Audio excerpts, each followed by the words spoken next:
Hunsden, you once noticed that of the lady." "Oh, I know, the thin-faced gentlewoman with a shawl put on like drapery. Why, as a matter of course, it would be sold among the other things. If you had been rich, you might have bought it, for I remember you said it represented your mother. You see what it is to be without a sou." I did. But surely, I thought to myself, I shall not always be so poverty-stricken. I may one day buy it back yet. "Who purchased it? Do you know?" I asked. How is it likely? I never inquired who purchased anything. There spoke the unpractical man, to imagine all the world is interested in what interests himself. Now, good night. I'm off for Germany to-morrow morning. I shall be back here in 6 weeks, and possibly I may call and see you again. I wonder whether you'll be still out of place," he laughed, as mockingly, as heartlessly as Mephistopheles, and so laughing vanished.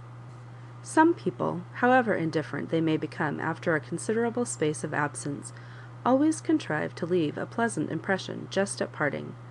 Not so Hunsden. A conference with him affected one like a draught of Peruvian bark. It seemed a concentration of the specially harsh, stringent, bitter. Whether, like bark, it invigorated, I scarcely knew. A ruffled mind makes a restless pillow. I slept little on the night after this interview. Towards morning I began to doze, but hardly had my slumber become sleep when I was roused from it by hearing a noise in my sitting-room, to which my bedroom adjoined. A step and a shoving of furniture. The movement lasted barely 2 minutes. With the closing of the door it ceased. I listened. Not a mouse stirred. Perhaps I had dreamt it. Perhaps the locataire had made a mistake and entered my apartment instead of his own. It was yet but 5 o'clock. Neither I nor the day were wide awake. I turned and was soon unconscious. When I did rise, about 2 hours later, I had forgotten the circumstance. The first thing I saw, however, on quitting my chamber, recalled it. Just pushed in at the door of my sitting-room, and still standing on end, was a wooden packing-case. A rough deal affair, wide but shallow. A porter had doubtless shoved it forward, but seeing no occupant of the room, had left it at the entrance. "That is none of mine," thought I, approaching. "It must be meant for somebody else." I stooped to examine the address. William Crimsworth, Esquire, No. Street, Brussels. I was puzzled, but concluding that the best way to obtain information was to ask within, I cut the cords and opened the case. Green baize enveloped its contents, sewn carefully at the sides. I ripped the pack-thread with my penknife, and still as the seam gave way, glimpses of gilding appeared through the widening interstices. Boards and baize being at length removed, I lifted from the case a large picture, in a magnificent frame. Leaning it against a chair, in a position where the light from the window fell favourably upon it, I stepped back. Already I had mounted my spectacles.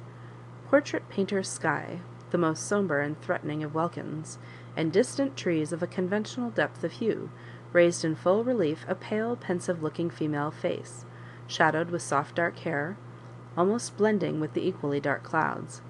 Large, solemn eyes looked reflectively into mine. A thin cheek rested on a delicate little hand. A shawl, artistically draped, half hid, half showed a slight figure.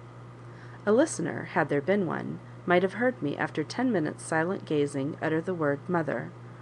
I might have said more, but with me the first word uttered aloud in soliloquy rouses consciousness. It reminds me that only crazy people talk to themselves, and then I think out my monologue instead of speaking it.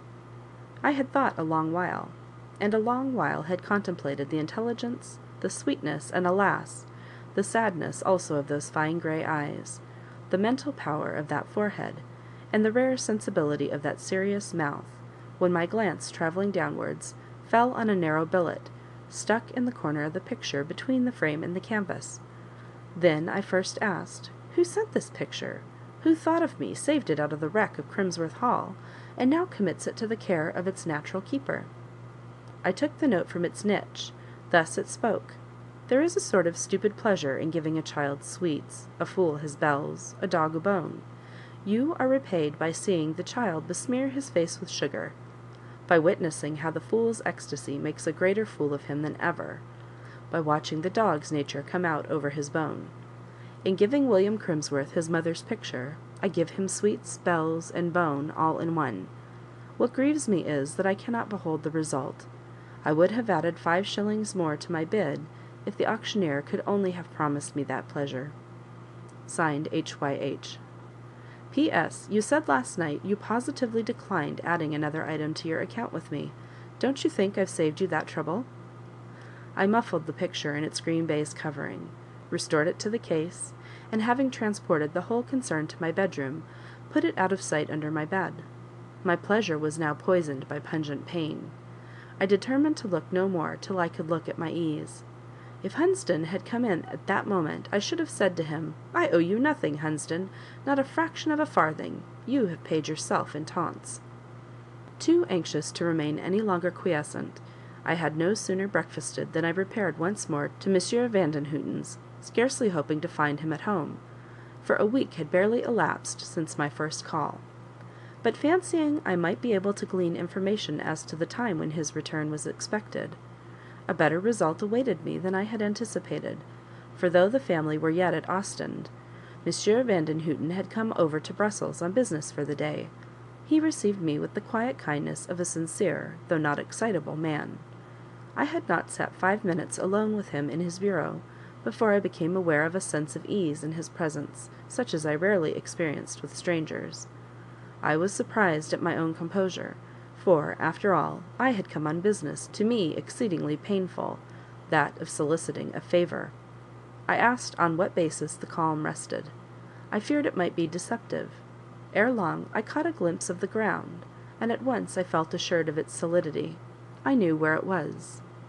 Monsieur Vandenhuten was rich, respected, and influential. I, poor, despised, and powerless. So we stood to the world at large as members of the world society, but to each other, as a pair of human beings, our positions were reversed. The Dutchman, he was not Flamand, but pure Hollandaise, was slow, cool, of rather dense intelligence, though sound and accurate judgment. The Englishman far more nervous, active, quicker both to plan and to practice, to conceive and to realize. The Dutchman was benevolent, the Englishman susceptible. In short, our characters dovetailed, but my mind having more fire and action than his, instinctively assumed and kept the predominance. This point settled, and my position well ascertained, I addressed him on the subject of my affairs with that genuine frankness which full confidence can alone inspire. It was a pleasure to him to be so appealed to. He thanked me for giving him this opportunity of using a little exertion in my behalf. I went on to explain to him that my wish was not so much to be helped as to be put into the way of helping myself. Of him I did not want exertion. That was to be my part, but only information and recommendation. Soon after I rose to go. He held out his hand at parting, an action of greater significance with foreigners than with Englishmen. As I exchanged a smile with him, I thought the benevolence of his truthful face was better than the intelligence of my own. Characters of my order experienced a balm-like solace in the contact of such souls as animated the honest breast of Victor Vandenhuten. The next fortnight was a period of many alternations. My existence during its lapse resembled a sky of one of those autumnal nights which are specially haunted by meteors and falling stars. Hopes and fears, expectations and disappointments, descended in glancing showers from zenith to horizon, but all were transient, and darkness followed swift each vanishing apparition. Monsieur Vandenhuten aided me faithfully. He set me on the track of several places, and himself made efforts to secure them for me. But for a long time solicitation and recommendation were vain. The door either shut in my face when I was about to walk in, or another candidate, entering before me, rendered my further advance useless. Feverish and roused, no disappointment arrested me.